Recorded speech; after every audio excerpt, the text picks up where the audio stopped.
Hi and welcome to this week's 10x Leadership video. This is the channel where we are trying to make you a greater leader. This week we're going to carry on the Modern Leadership series, and this is episode 37 about future-oriented vision. So just a quick recap of what the series is about and how we got here, and then I'll get into the meat of this episode. So back in episode 35 we talked about modern leadership. Lots of the videos that are in this on this channel are about modern leadership, but I thought it was useful just to define what modern leadership is, and that is made up of 3 parts: adaptability, leveraging technology, and inclusivity. And that's all about us being able to, I suppose, deal with changes as leaders. And in the previous episodes we've talked about adaptability, and that's broken down to adaptability and resilience, continuous learning, growth mindset, and then future-oriented vision. And we covered off the first one in episode 36, easy for me to say. We covered off the second one in episode 31, and what we're going to do now is talk about the future-oriented vision. Okay, so let's get into it. I think the first and perhaps most important thing to say is that lots of people get stuck in the past.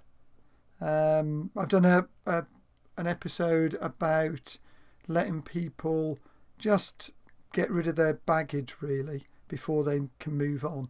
We've talked about change curve in other videos as well. But some people are stuck in the past, and really the important thing to say here is that the past is a place of reference, not a place of residence. And it's a place of learning, not a place of living. I mean, it's basically saying the same thing twice, but as you can see, this from Carl Jung. So he was the person that Myers-Briggs and Insights, and one of the first videos I did was about, I think, the 16 personalities website that also takes Jungian psychology, and basically it tells us what our preferences are. So again, if you've not already seen that, it might be worth having a look at that. And the key to this information, and thanks to Tony, one of my colleagues, who mentioned this to me the other day, this is about us learning from the past, acknowledging what's happened in the past, but not being stuck there.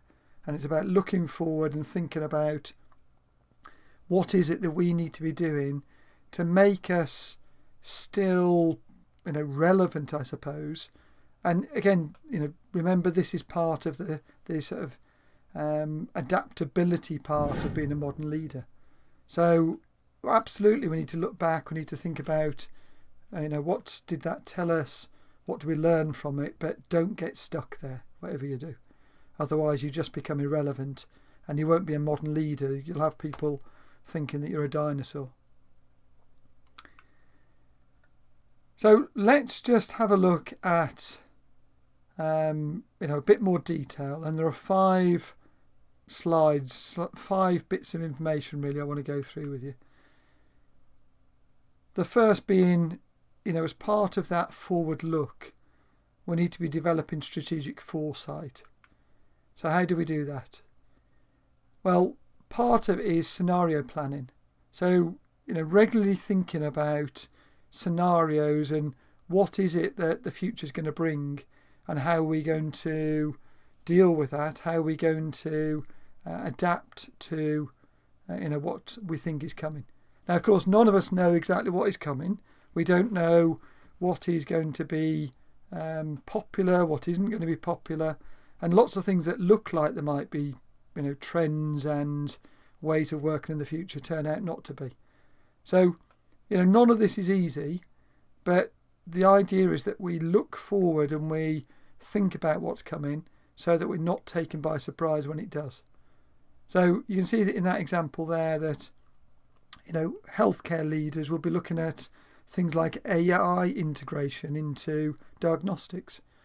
And if you know anything about AI diagnostics, I think for things like cancer, certain types of cancer screenings, AI is much better now than humans at spotting, early signs of cancer.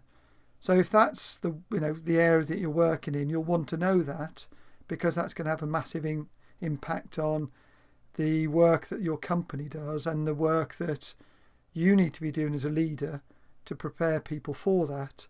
Whether you're in charge of the whole thing or whether you're just in charge of part of a company or organisation, something like that, if you're working in healthcare, is going to make a massive difference. So how do you prepare for that? How do you think about the impacts of that? Well, scenario planning is one of those.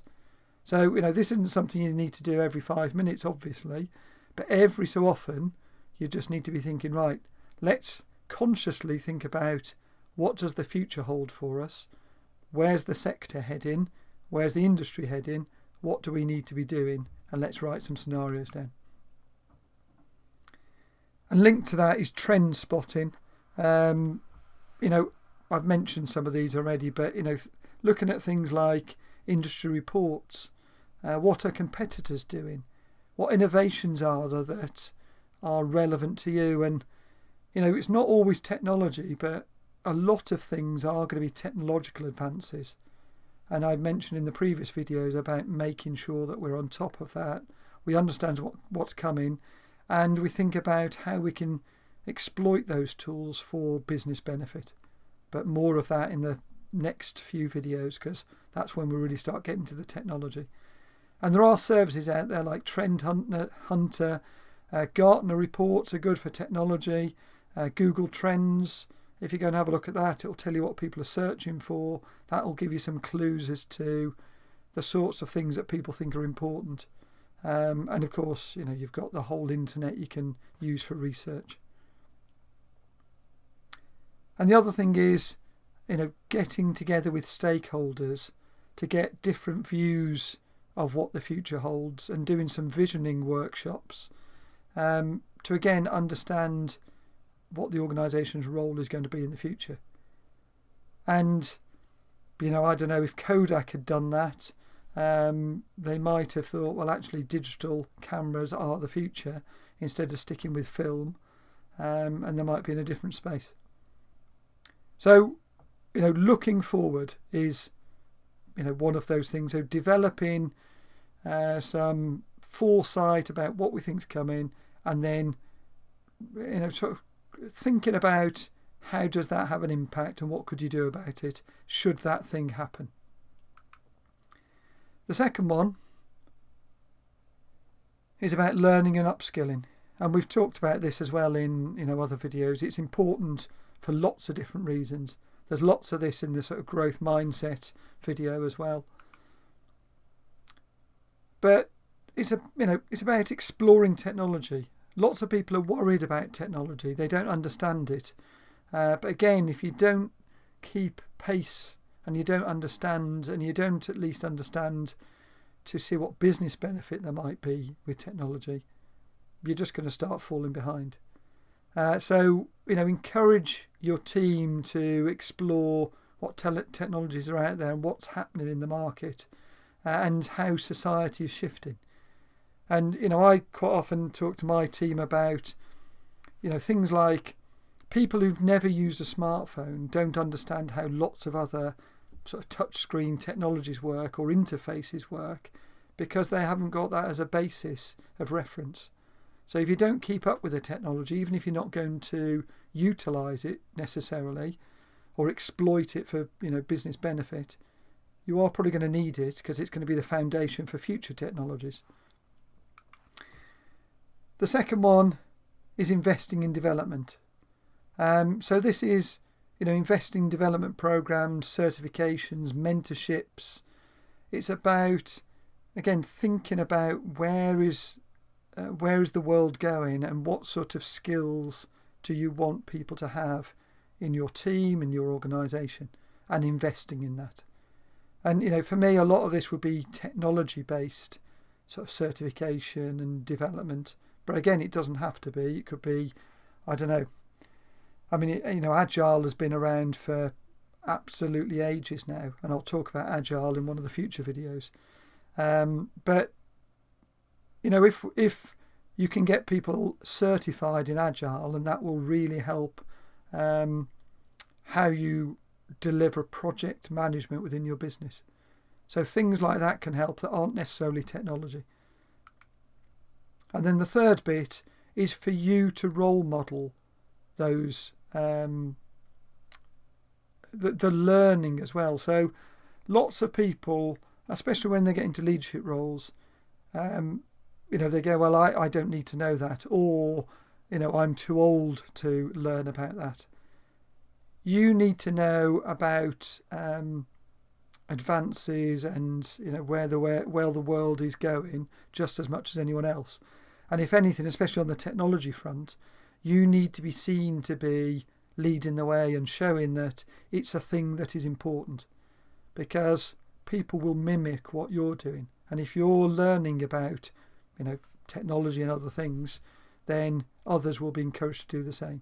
So there's an example of a retail leader adopting virtual reality training to think about how virtual shopping experiences might work in the future. And again, it might be that it's years away yet, but if you don't know about it, how can you prepare for it? So the key here is you role modelling it and everyone learning and upskilling. The third point is about building adaptive systems. So it's about thinking about how you are going to adapt to new ways of working. And as you can see from that first point, agile team structures, self-organising teams,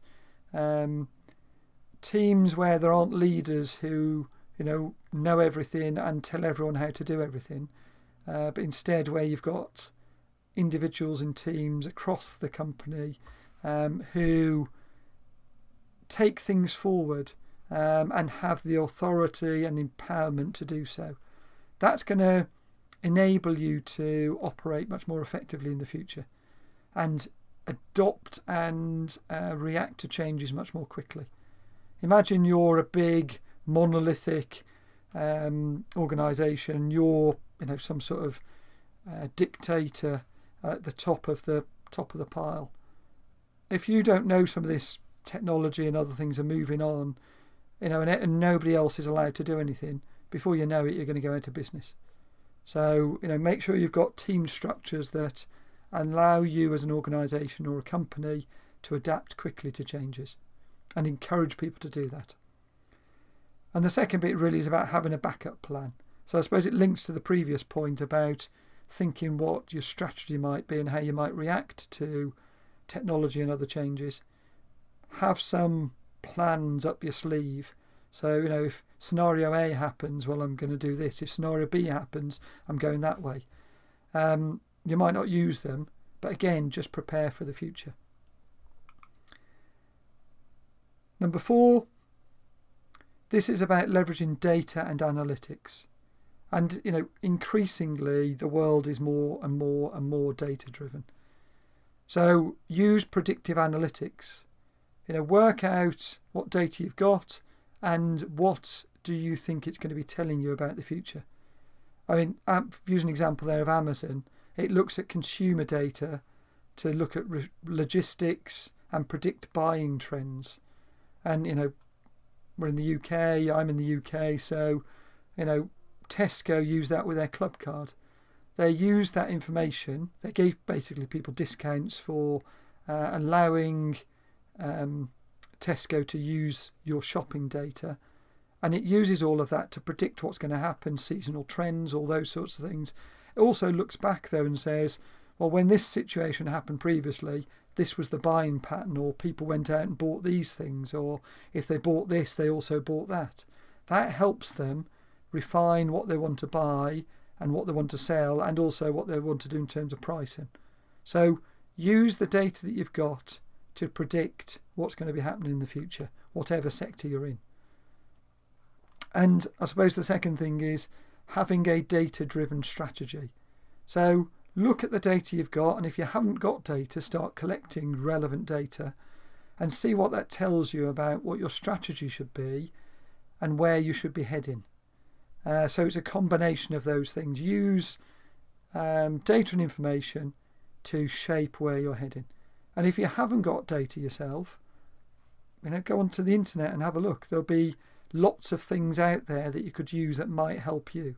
Again, Gartner information on the technology side might help you to understand what others are doing and how that's making a difference to their businesses. So there's all sorts of things you can use. I'll talk about things like ChatGPT in future videos. That also would be a fantastic source of data and insight to where you should be heading. And the fifth point is really a culture of innovation. So it's about, I suppose, encouraging but also giving permission for people to experiment and to try different things, especially different technology. And as I said in the growth mindset video, and probably dozens of times before that, it's also about seeing experimentation as a positive thing to do. And if you think of it as experimentation, we know that things will not work. I was trying to avoid the word fail, but we know that things won't work. Learn from it. Don't see it as failure. Don't see it as, oh, that's all broken. We've made a mistake. Aren't we terrible? Let's stop. Look at it, learn from it, keep moving on, keep improving. And if you can encourage your team to be doing that again, not just certain people in your organisation, that'll be fantastic. Google do have got a 20% rule where they encourage everyone to do side projects. That's the sort of thing that you want. In fact, that's the next point. Dedicate time to research and development.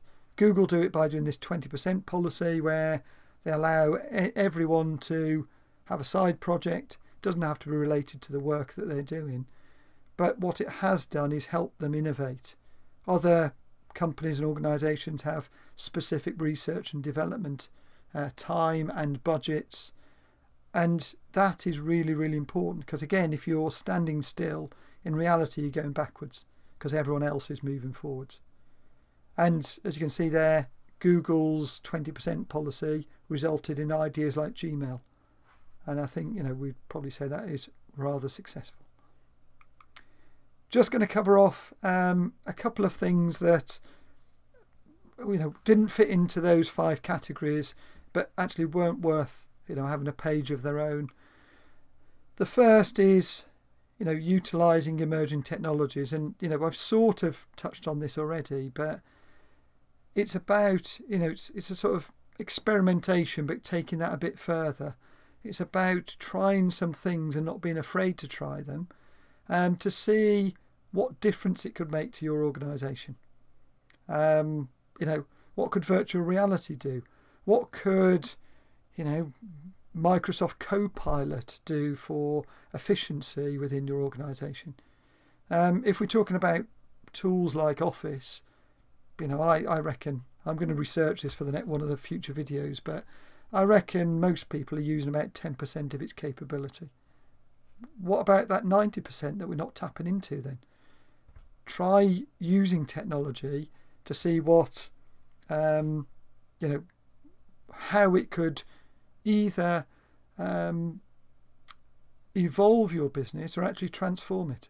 Because it might be that there's something out there that is revolutionary, that is going to make your organisation completely different and more competitive and more productive, and have better returns, etc. And the other one is about having long-term thinking. It's almost implicit in everything I've said so far, but I just wanted to call it out because, again, lots of businesses and companies are so busy on focusing on the latest problem and just getting through the day, getting through the week. What they don't do is do any long-term thinking. And again, if we don't do long-term thinking, before we know it, the things that we needed to be aware of are upon us, and we're at a competitive disadvantage, and others have overtaken us, or we've become inefficient. So, think much more. I mean, we still have to do the day job, obviously, don't we? But think much more about long term, medium to long term, and certainly when I'm doing problem solving, that's where I start. Because you can do something that sticks a plaster over something short term, but it'll probably create another problem further down the track. If you can think of what the medium to long term solution is going to be and head towards that, before you know it, that will have landed. You'll be in a better place. And then what you won't have to do is keep revisiting it and working out how to fix the next problem that's appeared the following day or the following week. You'll have smoothed out the problems and made your life so much easier. So, in summary, there are just a few things I wanted to sort of remind you of. So the first is the horizon scanning piece I've just talked about. Get your head up, look to see what's coming. Look at what that's going to mean for you. Don't just concentrate on the here and now. Use data, analytics, use plans, predict what's going to be happening, what your company, team or organisation are going to need to do to adapt and react to that, and start planning that now, because it will be with you before you know it. The third one is about research. So if you don't know what the future looked like, go and find out. Spend time finding out. And, lots of people think that research and thinking is just wasted time, but it's not. It's the thing that is going to keep you competitive and productive. So make sure you have some time for research. And if you're still struggling to work out what you need to do, why don't you try and partner with somebody who, especially a technology partner, they're often interested in trying to take technology and turn it into some sort of business advantage. So there's a win-win there. If you can partner with somebody, they might be willing to give up some of their time. If you're willing to give up some of your time and experiment with them to see what a difference technology can make. So, go and have a look for some partners and work with them. Linking to that is the experimentation and developing your people. Make sure that everyone in your business is future focused. That doesn't mean you're missing the day job and not delivering what you need to do today, but everyone needs to be thinking about what's coming. How do they adapt? How do you adapt? And certainly from a technology perspective, and I'll be saying this again, I'm sure, over the next few videos, for me, not being up to speed with what technology can do for you, not being technologically savvy, should be as embarrassing as not being able to read and write. There's no excuse for people saying, well, I'm not good at technology. We've just used it as an excuse year after year, some people. Again, if people don't want to be up to speed with technology, that's okay, I suppose, but they're going to very quickly find themselves in a position where they're not useful to a company or organisation. And I certainly wouldn't want them in my team. And finally, it's about you as a leader role modelling the behaviours. I've talked in a previous video about culture, and we can say a load of things. We can say that we want to be future oriented, we want to adapt. If you as a leader are not doing that, it doesn't matter what you're saying. It's what you do. It's what you demonstrate and how you behave. So if you take nothing else from this video, you have to role model the right behaviours. You need to be forward looking, and you need to be helping your team be forward looking and do all the things that we talked about and more in this video. Hopefully that's useful. As ever, I'm going to ask you a favour, which is please like, please subscribe. It'd be great if you also clicked on the notification bell as well, and then you just get notified every time a video comes out. Doesn't cost you anything. It really helps the channel there. Please share these with friends, colleagues, people that want to be better leaders, or in fact just are interested in this particular topic. And we're going to move into the technology space in the next few videos. Again, I've said this before, but I'm going to say it again. A lot of people are worried about that. Don't be. It's what I'm trying to demonstrate with the whole channel is that leadership is quite simple when you know the sort of tips and tricks and mental models. It's the same with technology. Don't worry about it.